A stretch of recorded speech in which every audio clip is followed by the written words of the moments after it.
This game was requested by Womblethumb Nibblewright. Thank you again for your request, and sorry I've taken so long to get this out. Alien Swarm Reactive Drop is a top-down shooter game, and my god is it hard. This was a new experience for me since I haven't played many top-down shooters before, but actually it was pretty good. The layout for the main menu reminds me of Gary's mod, and the layout for the game lobby and escape menu in-game remind me of Left 4 Dead 2. And actually some of the sound effects for splintering crates and the like sound exactly like the ones from these games as well. So in terms of base material, I see some very obvious influence. The game throws you right in. There's no official tutorial, but the game gives you hints about controls through the levels, and it'll prompt you for the keys to press when you come across ammo and weapons to swap out and such. It has online multiplayer, single player and training modes. I had a go at single player first, and that was when I realised that I couldn't hold off a horde and unlock and hack doors at the same time, so I kept dying. The training mode was exactly the same mission, but this time I had support from the 3 AI players, and that one went a lot more successfully. The AI is good enough, but isn't quite as smart as you want sometimes when they all stand there in the middle of a load of acid bombs and don't move, or when they run through fire of their own free will and make you listen to them scream about it. You can switch between these AI players if you want with the F1 to F4 keys. This means you can check the weapon and ammo status of each AI and make sure that the ammo is shared fairly between them when you pick it up. However, what this does mean is that the AI effectively singles itself. It will still shoot when you abandon it, however it will not follow you. So you have to make sure you remember to press the V key to get your team to follow you after you switch back to your chosen player. Otherwise you'll run along the map and realise your other team member is a zone back being eaten alive by aliens. The AI also is not intelligent enough to 1. Use their support tools at appropriate times, such as an AI carrying an ammo cache will not drop it of their own free will.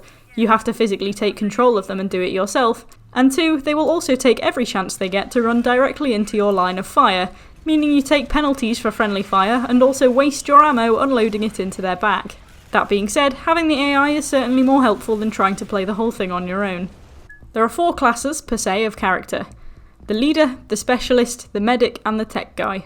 There are 2 of each, almost like the sets of survivors in Left 4 Dead 2, so you can choose who you want to be. Some actions in the game can only be done by certain people, such as the tech guy being the only one able to hack and unlock doors. Each role also has its own specific weapon sets, though there are common weapons and tools that can be shared between the roles.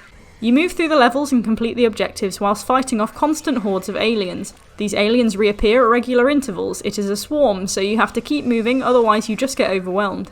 You can weld doors shut behind you to give the aliens something to think about and buy yourself some time. This works pretty well in some instances when you need to hold them off so you can do something. However, it did work against me in one map in that it only succeeded in creating a huge backlog of aliens, who then proceeded to break through the door in numbers so vast I couldn't handle them, and we all ended up dying 10 steps away from the finish. Teamwork is very important in this game, as it's important to cover each other from damage when reloading, hacking or welding, and also friendly fire is always on, so you have to be careful not to shoot your teammates. The standard aliens look like Half-Life head crabs and they do a fair amount of damage. If they get too close, you do have a melee attack, but it's easier not to let them get there.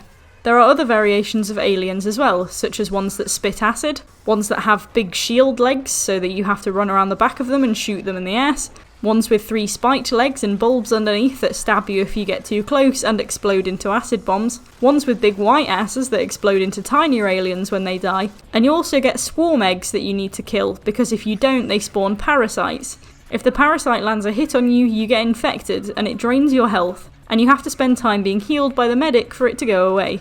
There are also alien missiles that bomb you from the sky at random times. If you're an MLG shooter game pro and normal games aren't enough for you, there are challenges you can add to any mode to increase the difficulty. There's one where you regenerate ammo when not shooting, but you get no ammo pickups. There's one where the difficulty increases and the aliens get faster. There's one that increases the standard levels of difficulty to brutal plus whatever the difficulty is.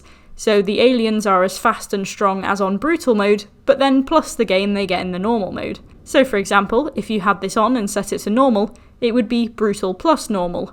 And if that doesn't sate your thirst to prove how hardcore you are, there is another challenge that does the same thing but with another layer of brutal. So if you pick normal mode in lobby, you're playing on brutal plus normal difficulty. This leaves a lot of space for progression and improvement in the game, so the sky's the limit.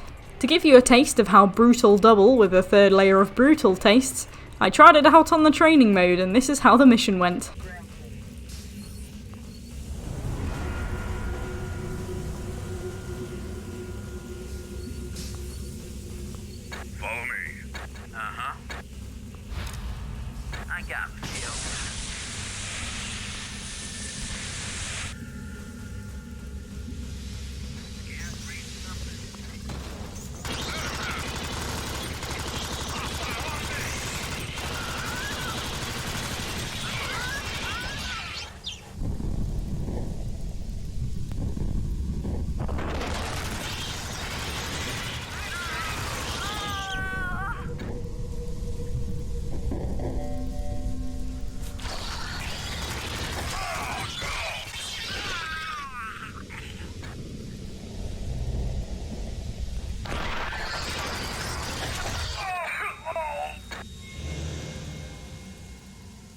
I then tried out some of the other levels.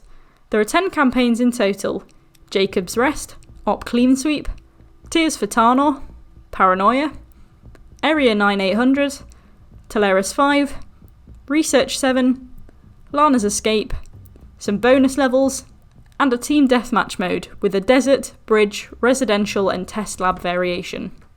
The campaigns were multiple levels ranging from 3 to 9, and there were variations of difficulty.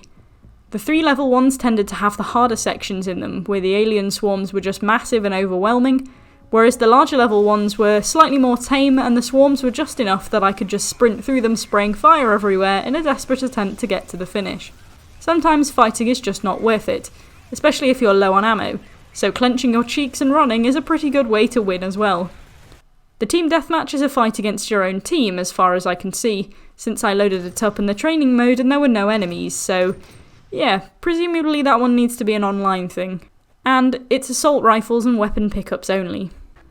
I then tried an online campaign, which was pretty good.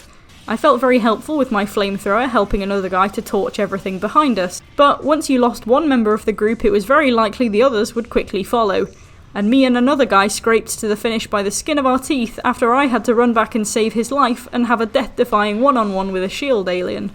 I had to make it up to my team since I accidentally killed one of them earlier by roasting them alive with my flamethrower. Me and friendly fire really don't get on well.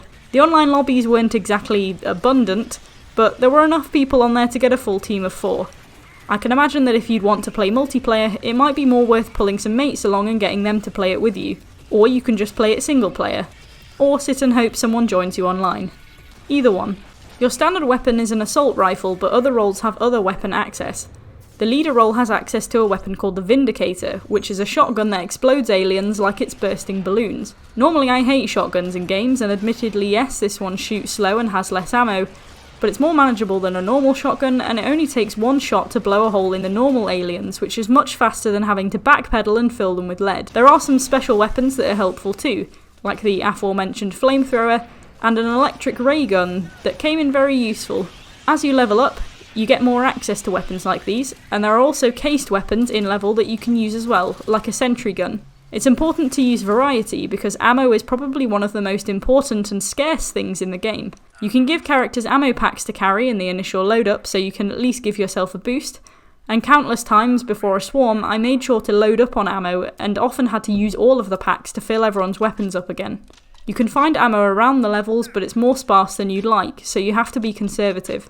You also have tertiary weapons or tools that do a variety of things, such as damage multipliers, armour upgraders, stunning tools and trip mines. These can also come in very useful to help cut through swarms more easily. One of these is adrenaline, which can come in very useful as it slows time for everyone and helps you improve your accuracy and waste more aliens if hordes build up. This can be activated in level without anyone having it as an ability, usually when a shield bug busts out a wall somewhere ready to mince you into a million pieces.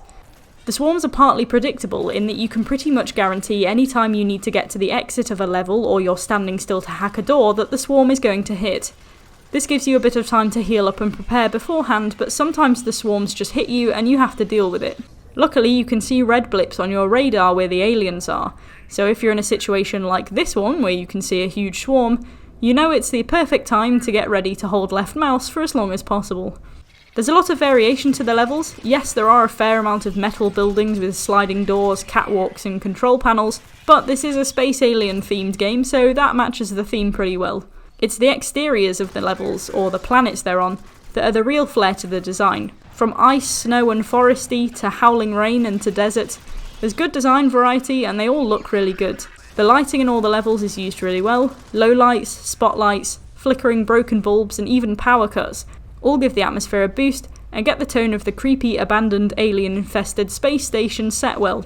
There are common mechanics in killing aliens, fighting swarms and unlocking doors, but as mentioned, that's pretty much what Left 4 Dead 2 is, and with the concept, I don't think that's a problem. It's fast-paced, you have to keep moving because of the swarm spawns, the aliens can pop out of anywhere and everywhere, and that's just the baseline, since you can alter difficulty and add different challenges to each of the levels and campaigns to spice it up even more. All in all, I think it's a great game. Good visuals, good environments, good sounds. It's challenging in ammo conservation, weapon loadout choices, and difficulty.